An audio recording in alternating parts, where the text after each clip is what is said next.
Hello, everyone. I am Chris Hyams, CEO of Indeed. My pronouns are he and him, and welcome to the next episode of Here to Help. For accessibility, I'll offer a quick visual description. I am a middle-aged man with dark-rimmed glasses. I'm wearing a black T-shirt. Behind me are books and LPs. At Indeed, our mission is to help people get jobs. This is what gets us out of bed in the morning and what keeps us going all day. And what powers that mission is people. Here to Help is a look at how experience, strength, and hope inspires people to want to help others. Indeed is a marketplace. We connect job seekers and employers, and in that work, we have a front row seat to the global economy.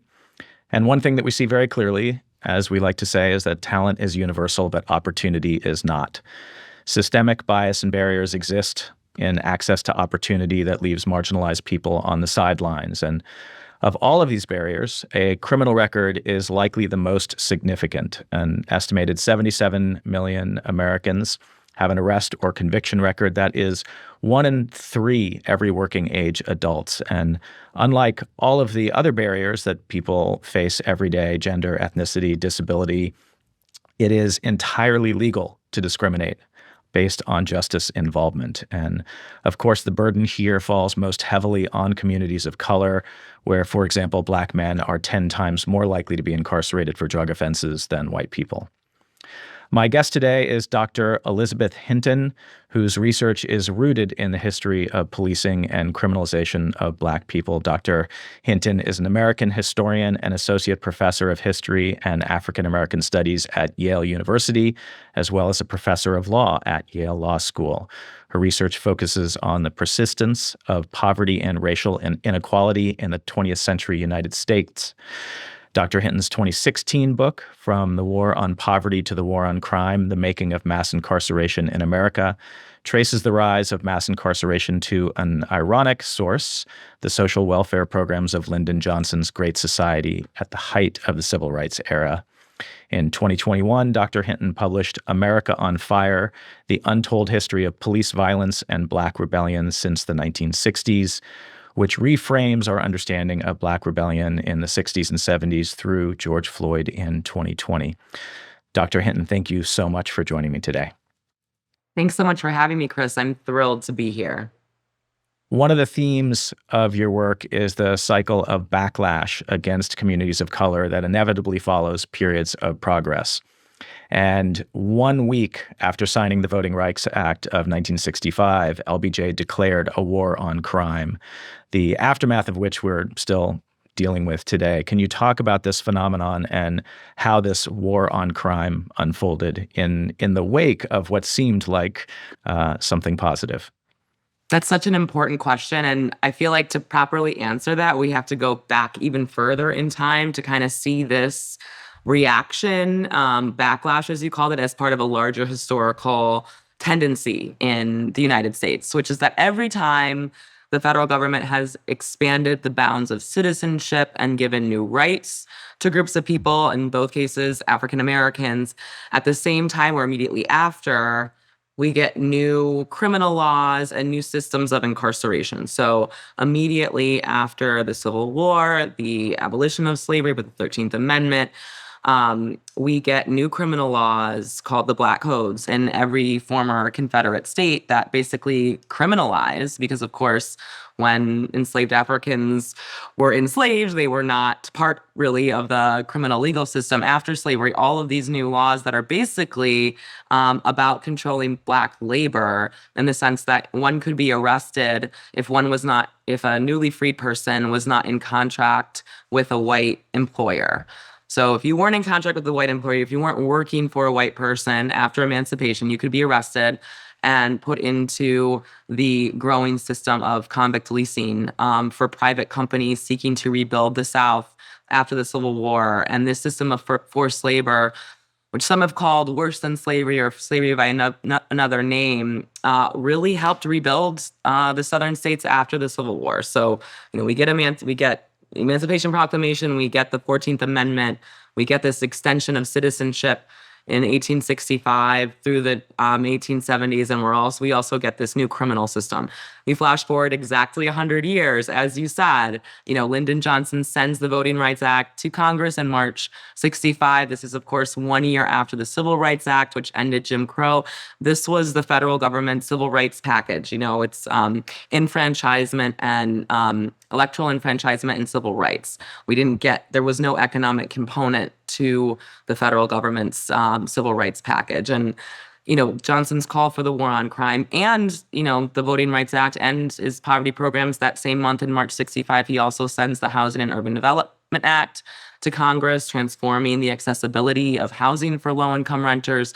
It all remained in question to a certain extent then. But the decision to begin for the first time in U.S. history to invest, for the federal government to invest in local police forces, coming after, in the context of the Civil Rights Movement and alongside the Voting Rights Act, is significant. And indeed, jobs and employment is central to what we do, and it's so central to all of this history. Obviously, slavery was all about control of labor, as well as convict leasing and everything that happened afterwards. And in a lot of your work, what you talk about is these cycles. And so the cycle of and I really want to get into the language choice of the word rebellion versus how it was described mostly in the media as riots, but that the more help that was needed, the stronger the response, and that response then ends up creating the snowballing effect, which is, given the fact that what people really wanted here was jobs. And I think most people forget that the March on Washington was actually called the March on Washington for Jobs and Freedom. We all think of the freedom part, but jobs was very central to what the civil rights movement was all about. And yet what happened in mass incarceration and this militarization of police ended up actually making the access to opportunity so much worse and so much more unreachable for so many people. So I'd love to have you just talk a little bit about the role of employment and these sort of cycles that we've been stuck in for hundreds of years. Again and again, instead of addressing the socioeconomic inequalities, namely jobs, because that is the number one thing that communities are calling for, they say, look, give me a job. I'm unemployed. I have a college education. I can't get a job. I don't have a job. What am I supposed to do?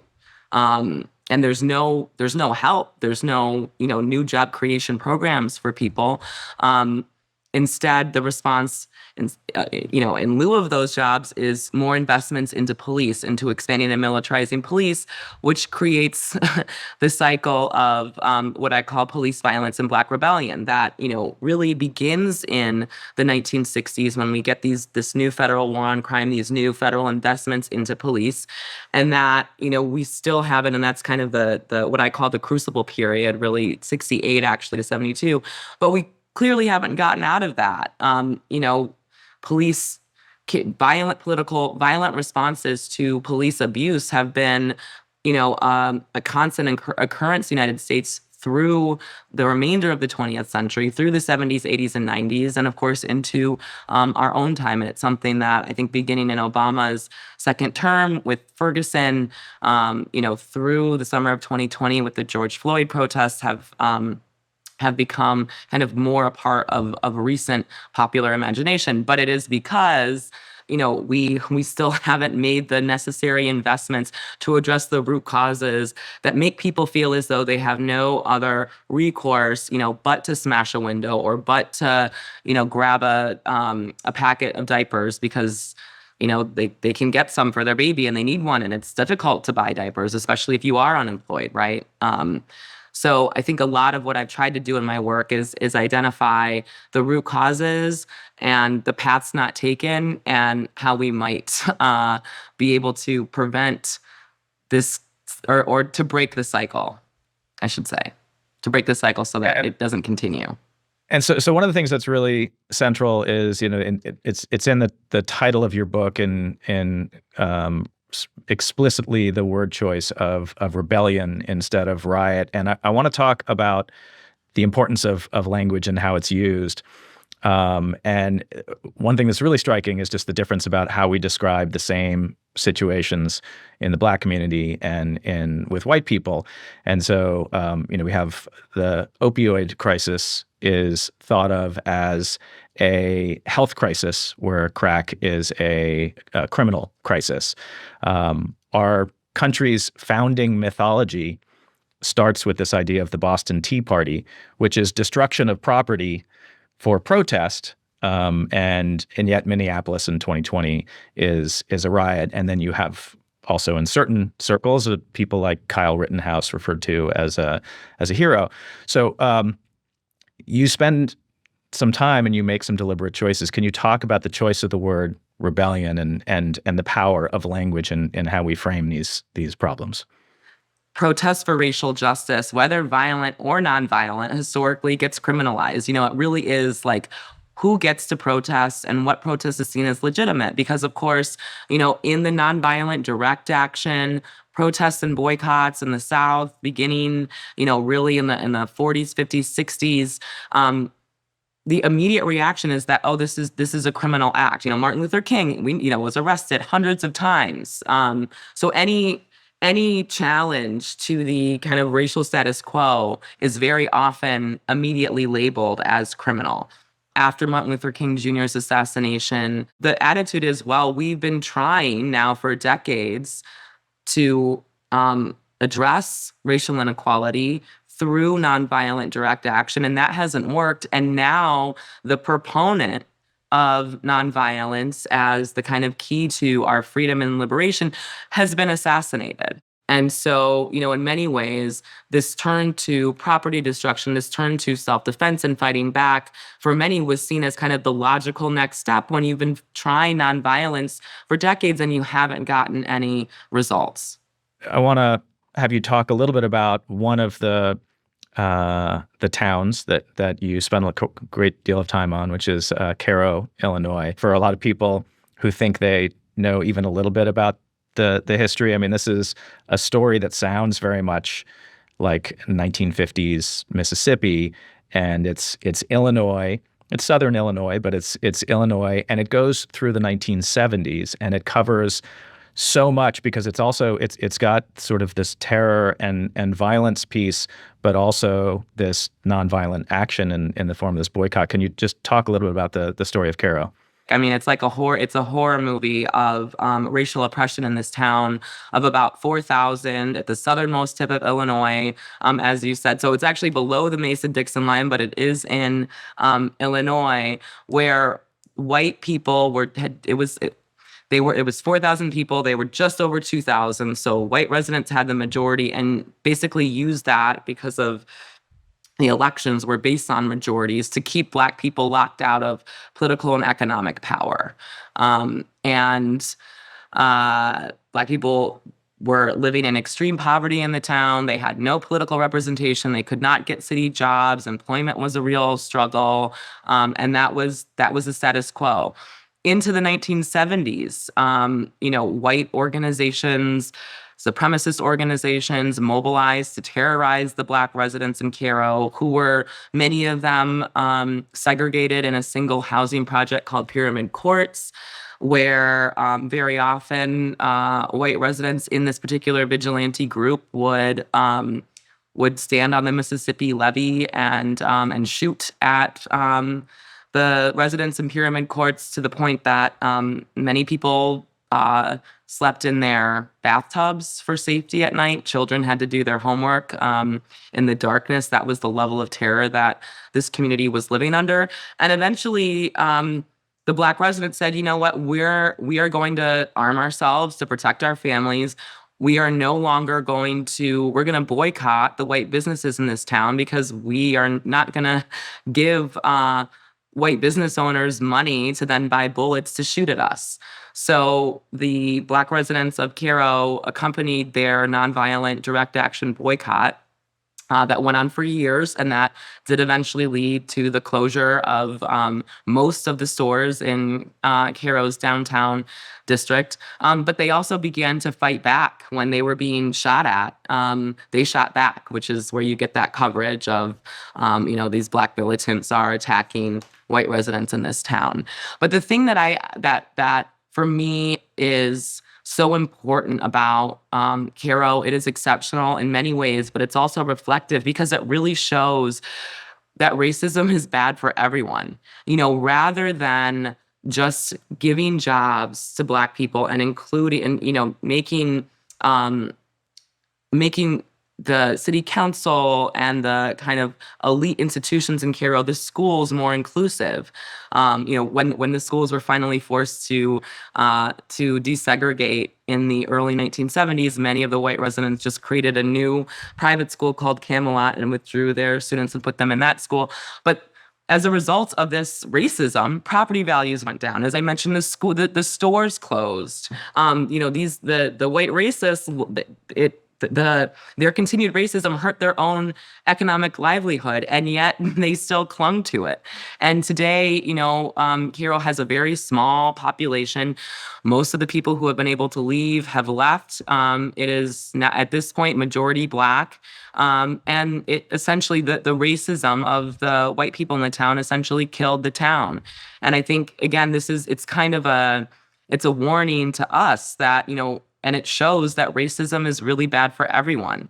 And that if we are, being more inclusive, having a more robust kind of economy is good for everyone. And it just, the story of Caro shows us that racism kills. It killed the town.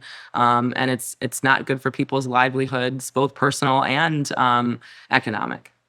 Mass incarceration has so many different sort of tendrils in terms of its impact. One is obviously ripping a huge number of people completely out of society, and then everything that Michelle Alexander talks about in New Jim Crow in terms of the disenfranchisement and everything that happens there. But also once they the ones who are able to be released and reentry, and we spoke before about Reuben Jonathan Miller and his incredible book, Halfway Home, and talks so much about the challenges of what happens when someone is released and how many barriers are set up that, number one, if you are not employed, that can end up sending you back, but how many barriers exist and how many, not just the fact that employers can discriminate, but all of the other things that are set up in terms of access to housing and transportation. And there's just so many heartbreaking stories in his work there. So can you talk about the impact on employment of the system of mass incarceration? Yeah. So, and I think that is where, the new Jim Crow concept, mass incarceration itself, it's not quite Jim Crow, right? It's not relegated to the South. And of course, it ensnares white people too. It's not explicitly a system that's based on racial segregation as Jim Crow was, but really, the civil status that many people are facing who have criminal convictions does look like the civil status that Black people were living under in the South in the Jim Crow apartheid regime. So in the sense of, in the barriers that one encounters in employment, in access to public resources, again, in the moment that the prison population, it just is in astronomical proportions in the 90s and the 80s, and especially the 90s. This is also the moment that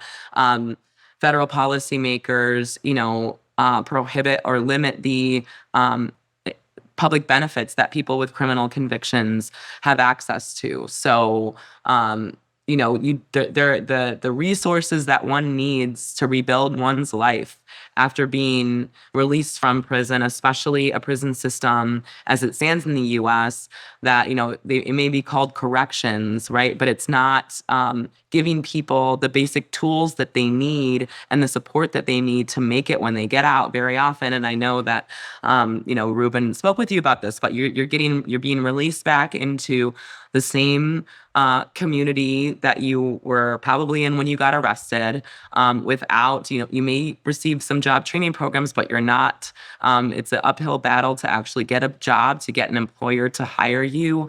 It's a struggle to find safe, decent housing, and just the general counseling and support that one needs after being released from the violent trauma that is incubated in the U.S. carceral system. So all of these things combined on top of a civic status that gives you this kind of precarious, blurry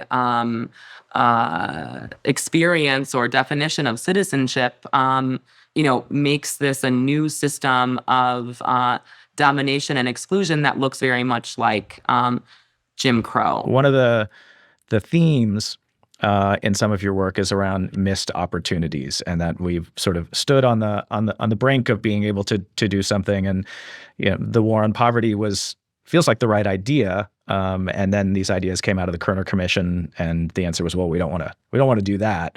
And then even in 2020, it seemed for a brief period of time, for about a year, that suddenly people were maybe ready to actually make some change, only to have now seen in the last year this incredible backlash against DEI and so-called woke ideas. And in fact, you're an educator. The amount of work going into right now preventing history being taught is kind of staggering.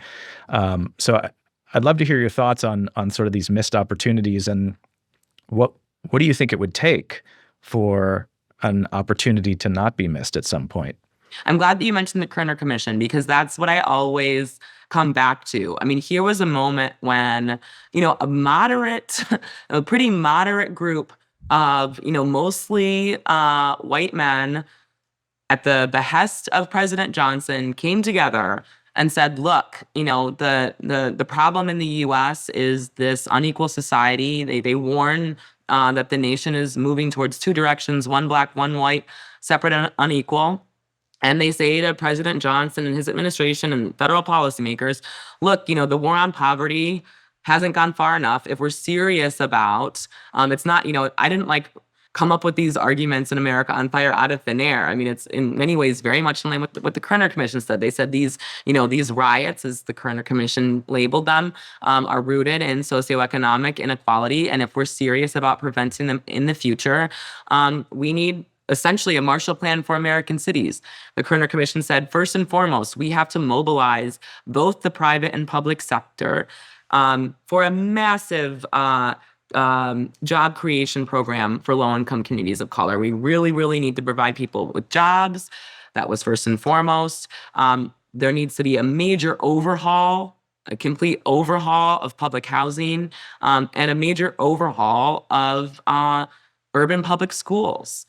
And, instead of that job creation program that the Kerner Commission called for, we ended up getting this major job creation program for police when the war on crime gets a more permanent form in the first kind of major federal crime control legislation, the Omnibus Crime Control and Safe Streets Act of 1968. The continued reliance on, policing and surveillance and incarceration over jobs and decent housing for people and educational opportunities hasn't worked. It hasn't kept many of our most vulnerable communities safer. It hasn't. It's compromised American democracy, and that's really, I think, what a lot of the mobilizations in 2020 was about. That's in many ways what the slogan "Defund the Police" was about. And I think a lot of the backlash is, the continued resistance to putting in place the kinds of policies and supports, I think, most fundamentally a major jobs program that would help us realize a multiracial democracy in this country. Political and social will is one problem here, but then there also have been a series of Supreme Court rulings over the years, and Michelle Alexander outlines this very clearly, that actually prevent race-based remedies. When we have problems there's disparate impact by race that is incredibly clear and demonstrated by every statistic in every area of the criminal justice system, housing, healthcare, education, all of those things. And yet, there are structural legal barriers to race-based remedies. And so targeting, for example, poor people, there are more poor white people in America than there are poor black people in America. I don't want to put you on the spot, but how do we work around that with some of these challenges? I'm trying to work on that, to work around that in some of the work that I'm doing now in partnership with civil rights attorneys and public defenders, using historical archives to actually prove discriminatory intent. One of the things that Michelle Alexander discusses this beautifully, the way that, in the 80s, especially, the Supreme Court has made it impossible to prove racial discrimination. It's impossible to prove. The way that you can prove it is through archival sources. So I'm trying to exploit, what remains in our toolbox to actually, show the way that many of these criminal laws and the sentencing in particular violates the People's Equal Protection clause. Under, these many of these laws are unconstitutional, and we can use the archive to prove that. That said, one, I think, important aspect or important way that we might be able to think about meaningfully addressing the impacts of incarceration in general is through the education system.